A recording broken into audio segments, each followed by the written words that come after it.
We're heading toward the end of the whole quarantine con carne era when all my branding is gone. I'm now powered by StreamYard. Didn't want to pay the freight on doing the $50 a month for StreamYard for recording at home.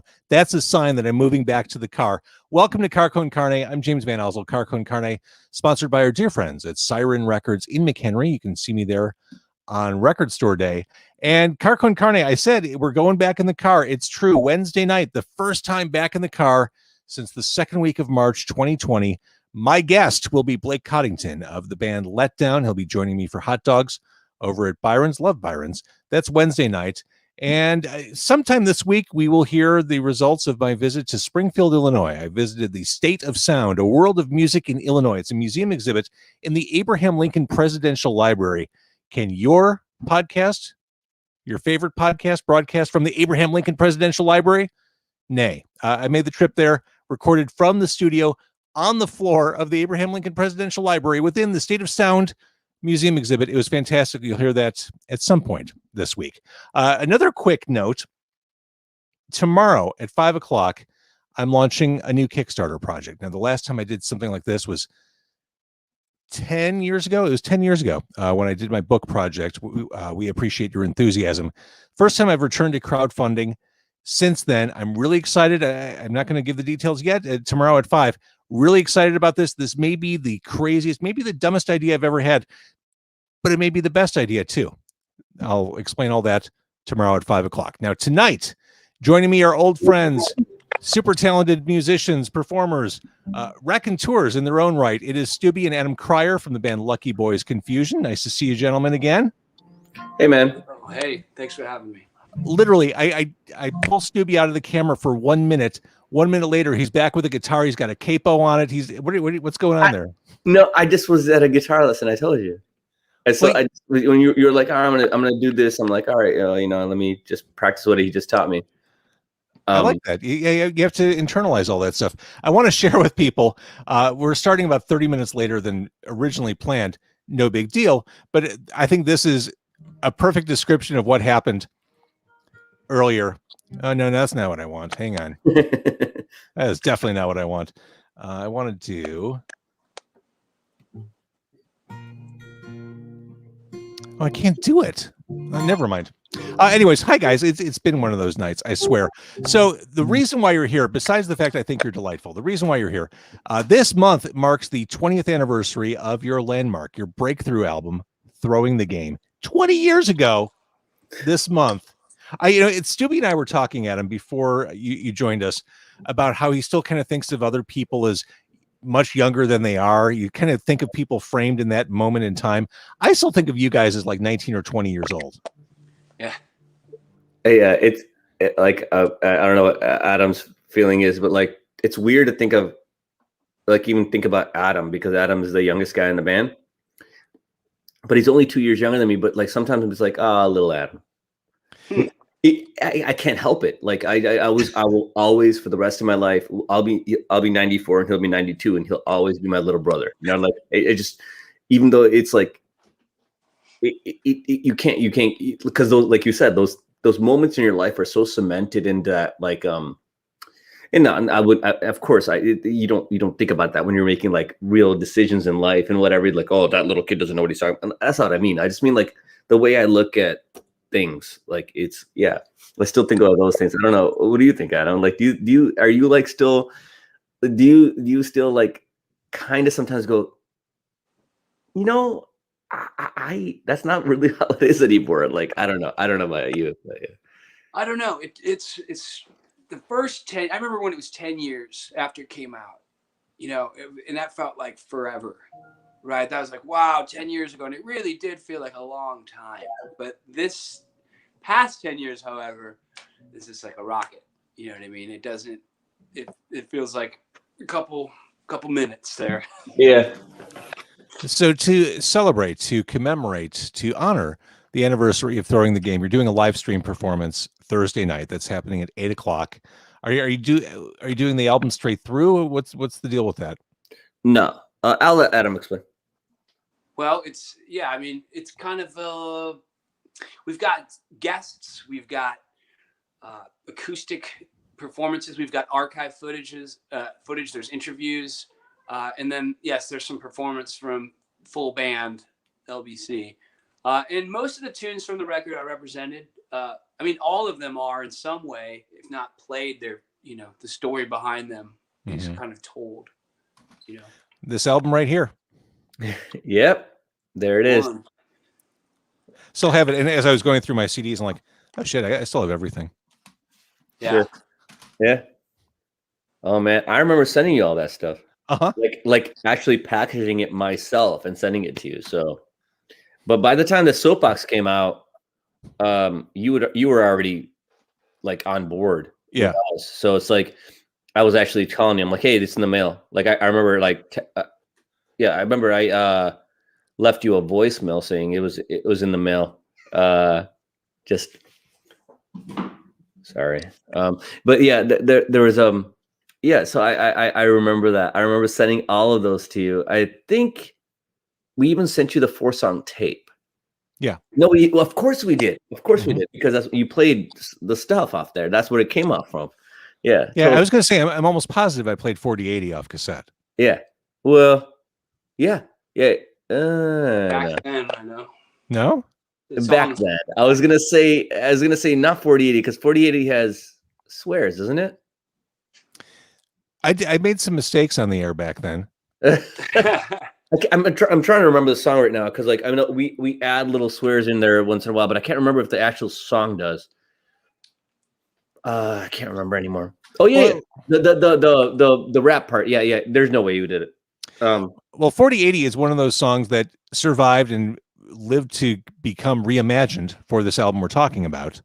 I mean, you kind of took a handful of songs that you had released as you were starting out, 4080 Dumb Pop Song, Fred Astaire, 3 to 10, and you went in the studio with Elektra Records money and fleshed all those songs out a little bit.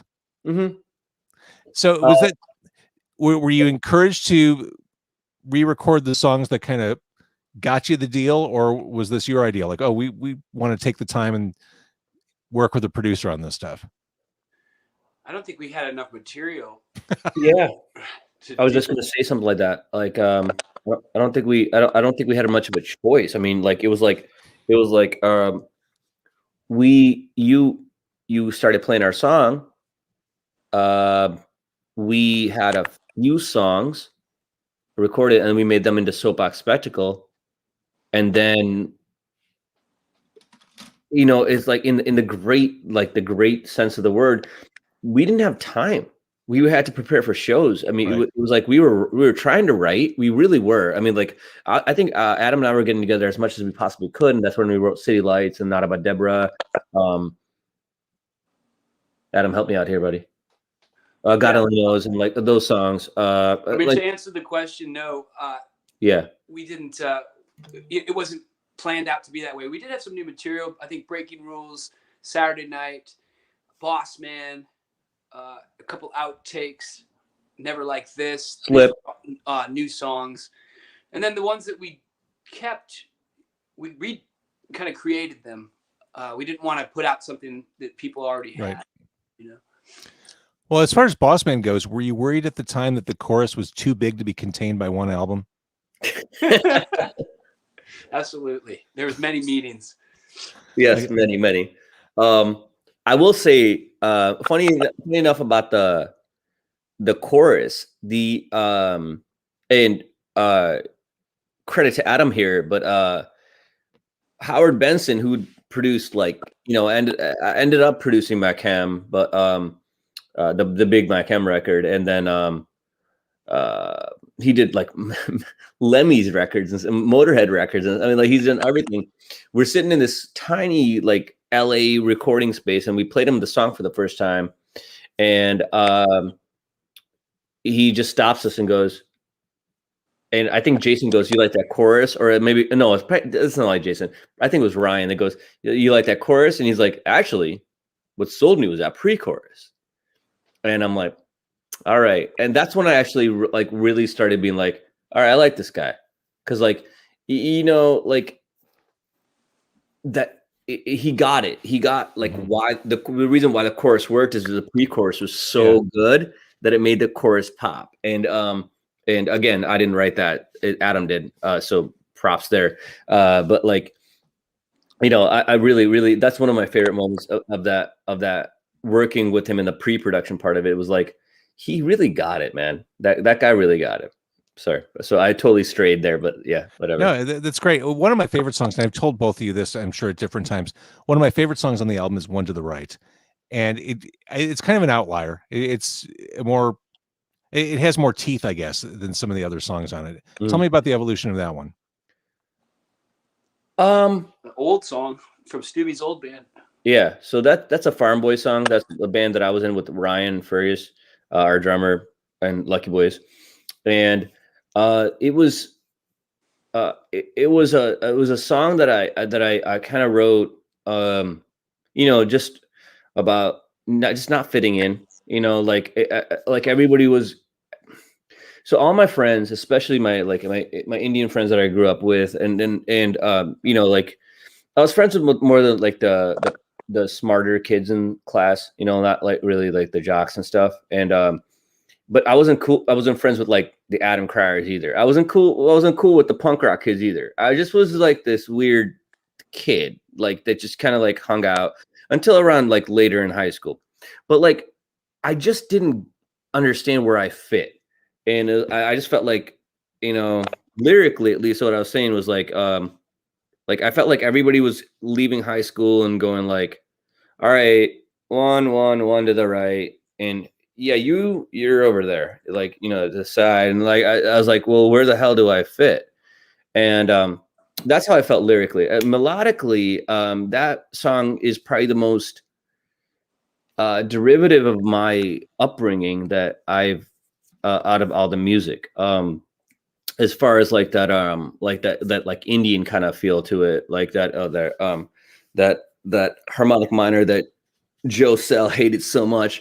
But it just like it has that Eastern tinge to it. But yeah, it's still, you know, it's still one of my favorite songs that we've ever done. And but the cool part of it was, so I remember calling Adam for the first time, being like, "Hey man, do you want to? I know you write your own songs, I write my songs.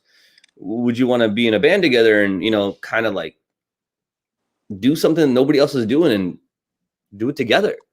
And he's like, "Yeah." And I had him tell me if I'm wrong here, but like you go, "Yeah, man, but can you bring that one song over?"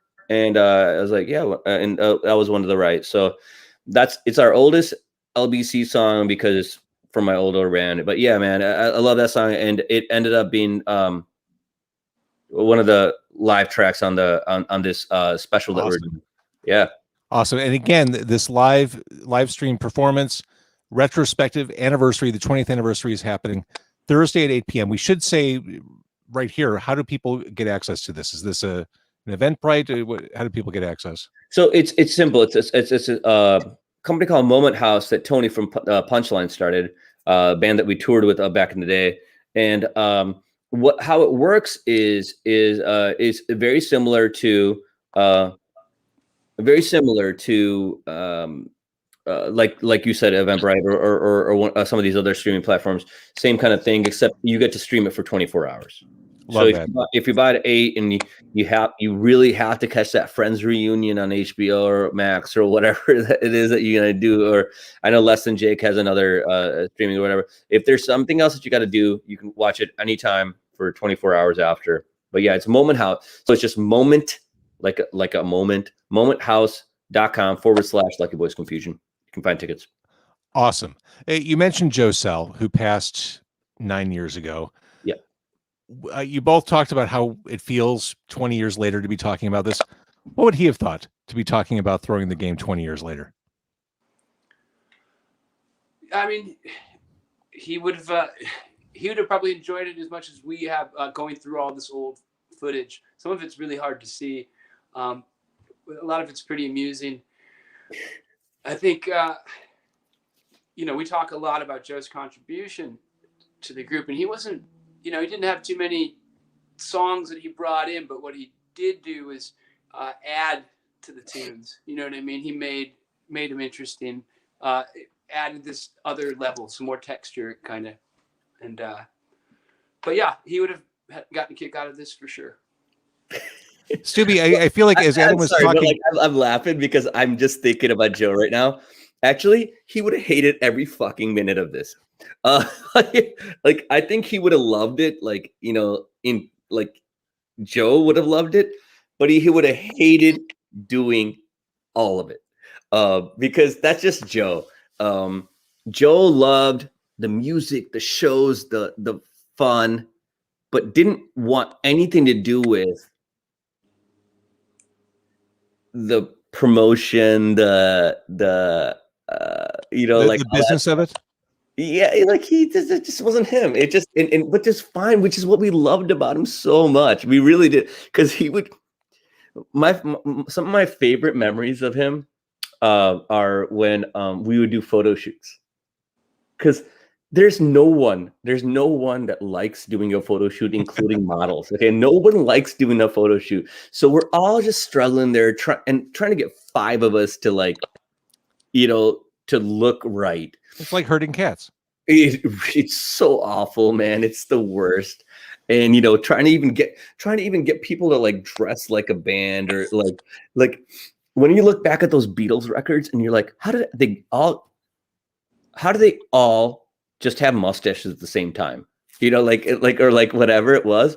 It's because because back then they were just constantly together, so they just kind of melded into each other. But anyway, getting back to Joe, he would have loved every minute of the music part of it, the memory part of it, whatever. But yeah, he was not about the he was not about the promotion part of it. But yeah, man, he would have loved it. He would have loved playing. He would have loved the idea.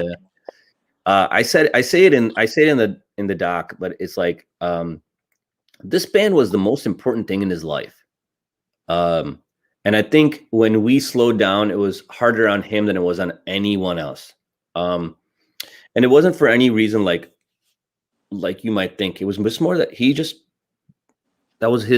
was Joe from Lucky Boys Confusion, man.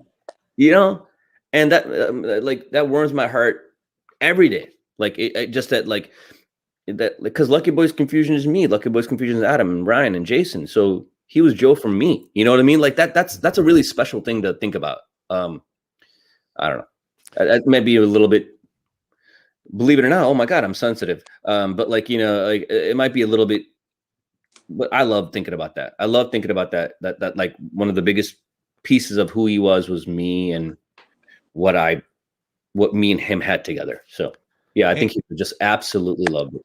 And I think for people who've followed you from the beginning, who were there, or who maybe, you know, jumped on with Throwing the Game, they probably love hearing this stuff about Joe. I mean, this is a real. He was a good time. If you didn't get to party with Joe, you missed out. You mentioned sonically where you were at, and when you and Adam kind of came together, Stubby, you know, want to try to do some things, try some interesting sounds. You didn't sound like a whole lot of what was going on at that time. Your band sounded fresh and interesting. There were reggae grooves. There was a pop punk sensibility. There was a punk rock sensibility. Mm-hmm. It was all this stuff just kind of thrown together. On paper, it shouldn't have worked, but you guys made it work. That's really Adam. I'll let him take that one. Well, I guess, yeah, that was the goal from the beginning, was to be as eclectic as we could be. Because frankly, we just didn't have the attention spans to play one thing. But it was, you know, listening to like the Clash or Beastie Boys, or these kind of mixtape type bands that would do that kind of punk thing, and then, you know, reggae chorus, you know, horn section suddenly, yep. and that kind of thing.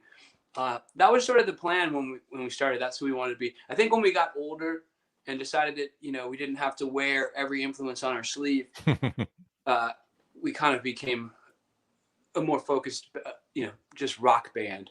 But it's certainly fun to listen to the early stuff and just hear how excited we were as young musicians to be performing this kind of these different styles and mixing and melding them together, you know. You mentioned the Clash. If you listen back to Sandinista, how can you think anything other than, I can't believe this got made? Yeah. I can't believe this was a Sony product back in the I was day. just going to bring up Sandinista. They were trying to sneak their way out of a record deal. They thought that, you know, if they signed for 6 albums, if they made one of them a triple, like they could get out of their deal quicker, but it didn't work for them that way, I guess.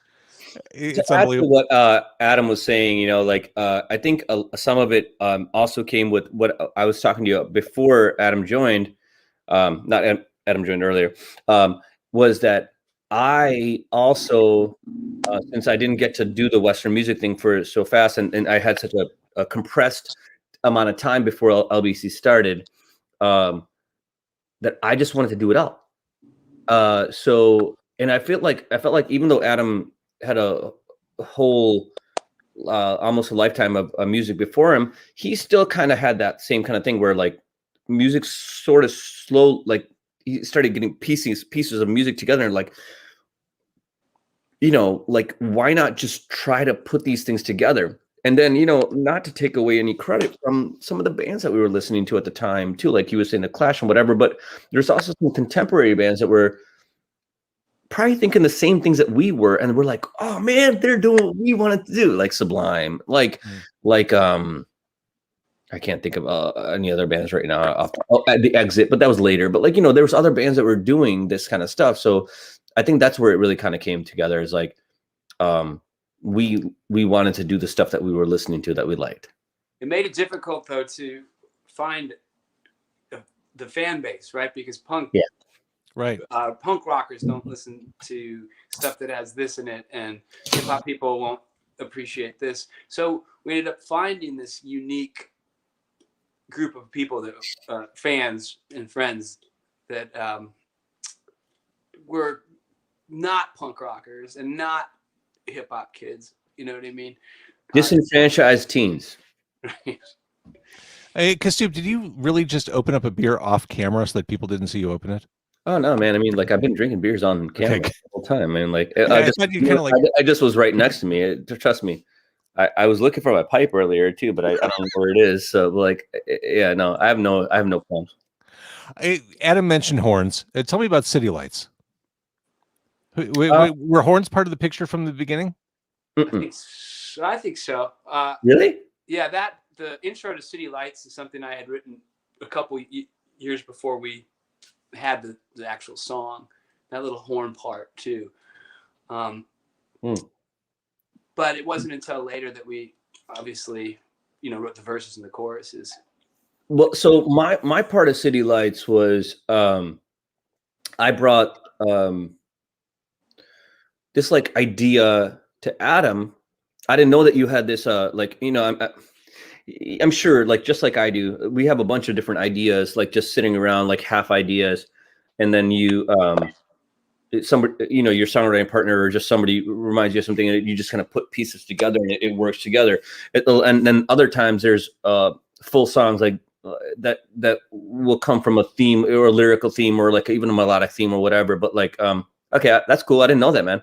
Well, because I was seriously impressed when I first heard it at Rackstrax, Rick Barnes' studio. That's the first time I heard it, the horn part, and I was like, man, that's really good. And you're like, yeah, I just thought he made up. Man, I thought you just made that shit up.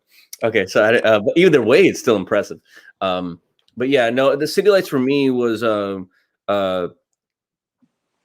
it was just like I felt it, you know, James. You know, I was talking to you a lot back then, and you're like, hey, you know, just keep doing what you're doing. I really think this is gonna get somewhere. And there's you, and there was a couple other people in the Chicago music industry that were just like, and it made me just realize that, like,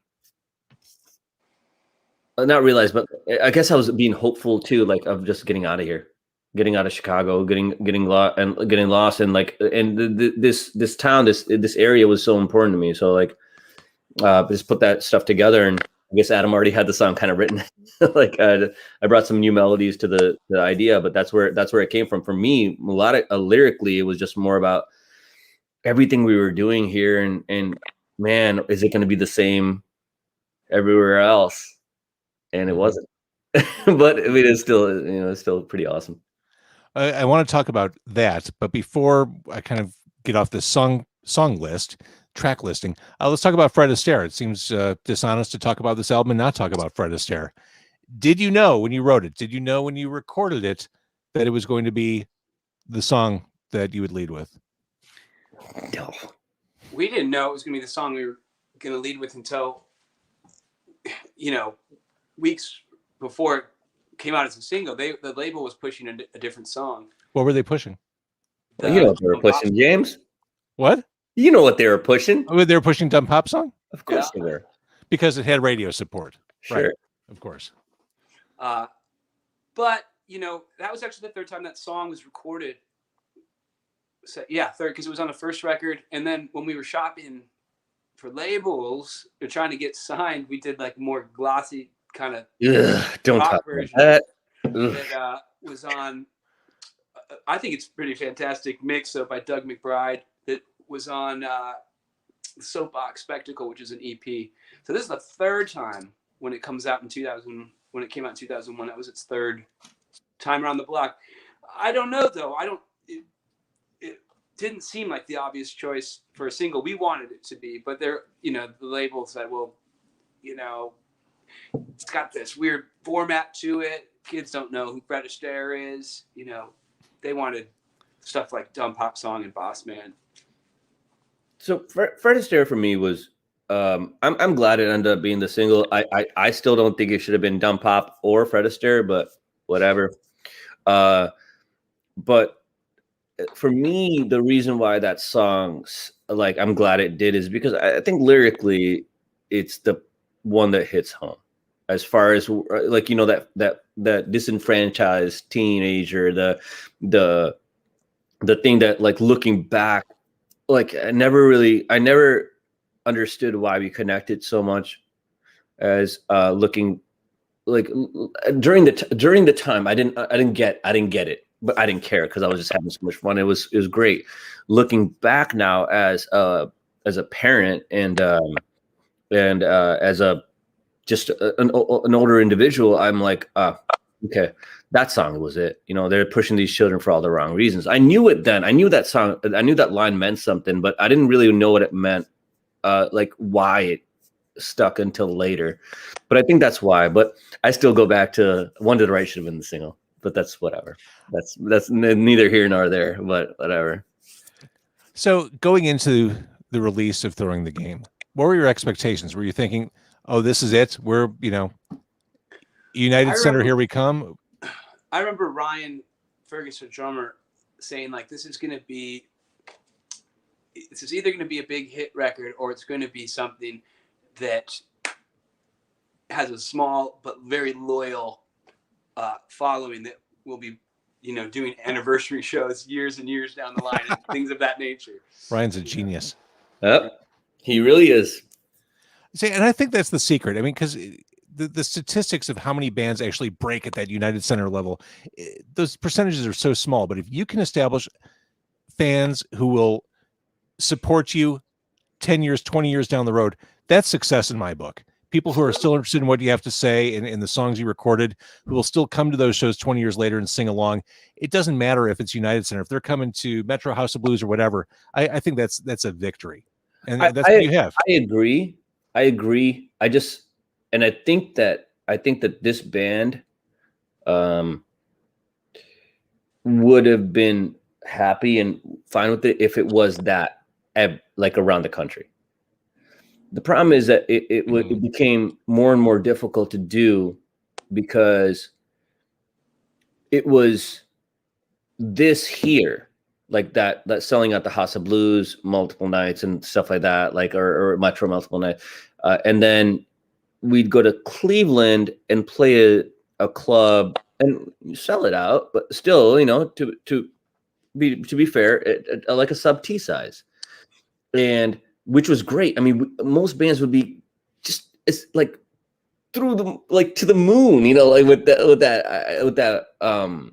that kind of turnout, but it wasn't financially sustainable to do that with how costly it was to tour and whatever. But it was just it. I just think that like I think that it's right though. But we have this like following across the country. I wish we could still just keep doing it. But I 100% agree with you that like you only get to that like United Center level.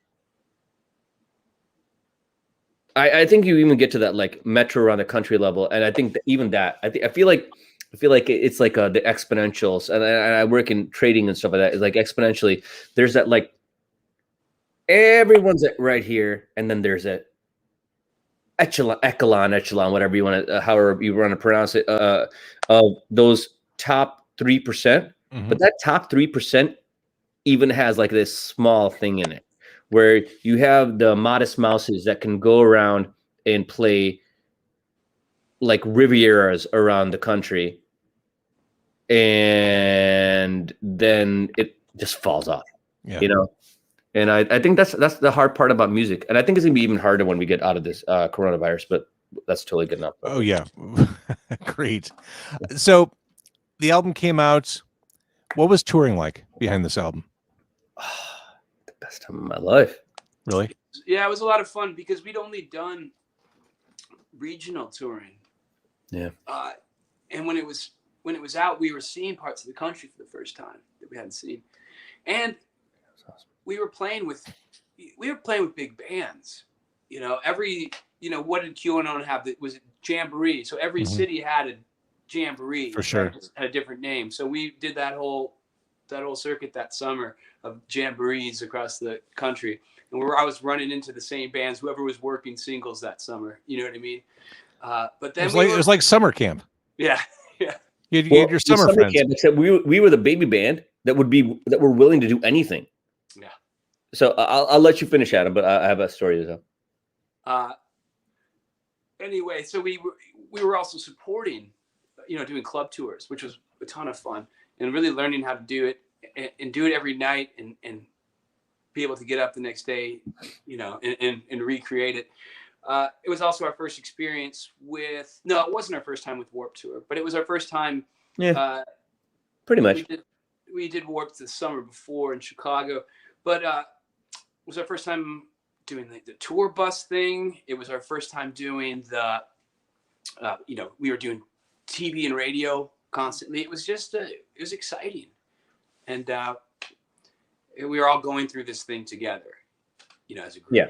And that's, you nailed it at the end. We were doing this together, and there was a really big, I think that's the tightest the band had ever been. I mean, not like we're not now, or like we're still great, but like that was an excitement level that would never be matched again. It's just like, it was our honeymoon. Right. Like that's like, how people say things like, oh, they're just honeymooning. They're just happy. They're just honeymooning. That's what we were. We were honeymooning. We were having the greatest time. And, we also had very, and no knock against them. It's not like how I work, but like we also had very young, fresh managers that had never managed a band of this caliber before. I don't mean that in like a, this level before, of this major label kind of thing. So anytime, like when Adam brings up these, like we were playing these like festivals, anytime there was anything that needed to be done, they'd be like, yeah, our guys will do it. Yeah, our guys will do it. So we were playing Edge Fest Buzzfest, Adam? Buzzfest? What was Houston? Buzzfest. So Buzzfest asked us, some band got into a bar fight the day before, or a few days before, and one of their guys got really beat up to the point where I shouldn't laugh. That's not funny. But he got beat up to the point where he couldn't play. And they're like, well, what band will play? No band would step up, and our guys are like, our guys will do it. And we're like, wait, what? They're like, yeah, you're gonna play 2 shows today. I'm like, and I go, wait, what? And they're like, well, it'll be like 2 hours apart. I go, 2 hours apart at a festival? Like what? I'm like, all right. And then I go, well, at least we'll be on different stages, right? Like, no, on the same stage. I'm like, okay, well, whatever. And so, but the thing is, even though we only had this 1.5 hour set practiced, we still changed our setup because we that's just who we are, and we rocked that set. And I think that's one of the biggest reasons why we had always had a big crowd in Houston, is because we did that. And so we got a lot of that was a lot of throwing the game, was just like being like, sure, our guys will do it. There was like a 6 a.m. Showing on a beach in Tampa, and it was the day after we were done with our tour, like our 60-day tour, and we were getting in at midnight. The bus was dropping us off at midnight, and we had to get on a flight at 6. And our guys thought it would be a good idea to put us on a show on the beach at 8 in the morning. And it was the only time I lost my voice in the whole tour. And Adam took over at the end. Like, it's just funny. Like, thinking back to it, like how green everybody in our like little Lucky Boys world was. Like, sure, yeah, well, they'll be back the night before. It's fine. Just put them on a flight. They'll get on there. You guys want to do it? And it was always like, you guys want to do it? And the answer was always yes. I get it. I mean, I think that's the right way to go about it. I don't think any of us said no for like 2 years, like for anything. Like, it was just so much fun, James. That whole time in our life was just so much fun. Yes, and we talk all about it in this thing. Sorry. Thursday night, right? James, I just wanted to say, I don't think we've said it yet, but thanks for also, this thing that we're talking about tonight. You are a part of it. You're one of the special guests. I didn't know if I made the final cut or not. You did. Oh, Congratulations. absolutely. You made it. All right. So Thursday night, you can see me alongside these gentlemen here as part of the documentary, the retrospective, the anniversary, throwing the game, the performance, the live stream performance, documentary footage from the past. I mean, this is really cool. Hey, I'd say this is great for, longtime fans of LBC. I think it's a great opportunity for music fans, period. I mean, this is the kind of stuff music fans live for. Behind the curtain stuff. A lot of that. I love behind the curtain stuff, a peek into the thought process, the minds. And if you balance that with live performance, I mean, sold. Great. Yeah, man. We get into a lot of like the music biz stuff, the music, like the writing stuff and whatever. I really think it'd be fun for anybody to come in and check out. Absolutely. And to add to Adam's point, and I know I've said this to you before and many, many, many times, but like, yeah, we wouldn't be here without you. So, and that's not a light comment for anybody that's listening, because James is about to say whatever, but it's like you know me. It's like you know me. Yeah, it's weird. But yeah, I mean, we wouldn't be here without James and Local One-on-One, and it was one of the moments, and I know Adam thinks I talk too much, and that's fine. That's what I do. But I was at a party once back in this throwing the game time, so it matters. And I didn't get to tell this story. I did tell this story, but it didn't make the cut. And so I want to tell it here. One day I was at a party, and they had Q101 playing in the background, and I was talking, and like, not everybody knew us that well then, and I'm like, yeah, I'm actually friends with that guy. They're like, yeah, no, you're not. Like, whatever. I'm like, no, actually, he's my buddy. Like, we talk all the time. I'm like, I'm in this band called Lucky Boys Confusion. Like, no, you're not. I'm like, okay, all right. And I'm like realizing, like, wait, hold on. They're kind of putting me in the same, like, no, you're not. No, you're not. Like James Bonazo. So anyway, I call you. You did answer, like, hey, Stubby, what's up? Anything wrong? I'm like, oh, no. Look at the phone. Look at the clock. And I'm like, oh, shit. I can't remember what I said to you, but I remember it being like, sorry, I was just calling about the night before. Like, we had an interview like that Sunday or something like that. The next Sunday, I'm like, yeah, I was just calling about that. You're like, yeah, next time just call during this time and this time. And you were so nice about it. And the guy's like, were you just on with James when I was doing? Like, whatever. So that's probably why I didn't make the cut, because it wasn't that great of a story, but for me, it was really, it amuses me. I got to be like, I know this famous person, because they were like, no, you don't. I don't know if anyone who is watching or listening maybe doesn't know, but James started, he was putting out these compilation CDs from the local show, and they would have bands that they would use to promote it, and that was how we got signed. I think they were playing it so much on Q101 that we literally talked to 4 or 5 different record labels because of that. Well, and we were able to play it so much because it was so short. We can get it in rotation more often. It's like 2 minutes. Like 2 You minutes. Just keep playing that. No problem. Look, it was the dumb pop song. It was. I mean, truth in advertising, right? Well, I mean, Right. the thing I want to laugh about, like whenever anybody like makes fun of the song, like says anything to us about it, I go, it's called the dumb pop song, man. Like, yeah, we get it. Like, we already made fun of ourselves before you did, you idiot. Yeah, the mea culpa is right there. And that was one of those. Like, I love that moment because I can't really exactly remember. I think it was me that came out with the title, but it didn't matter because like me and Adam were like writing it together, and I think we both were like, "That's so good." Like, you know, like we both. I just because I don't remember exactly who came up with it, but I do remember both of us being like, "Yes, that is the name of this song." And what a bad but good idea, you know, at the same time. But like, Adam just checked in for people who are listening and not watching. Congratulations, guys. Well deserved. Here's to another 20. Amen. oh man, Love seeing that. Another 20. canes and wheelchairs allowed. The 40th anniversary of throwing the game. Get ready to talk about Boss Man 20 years from now. Oh man. Well, I was just somebody says that to me. I'm like, I am the boss man now. So it's like, you know, whatever.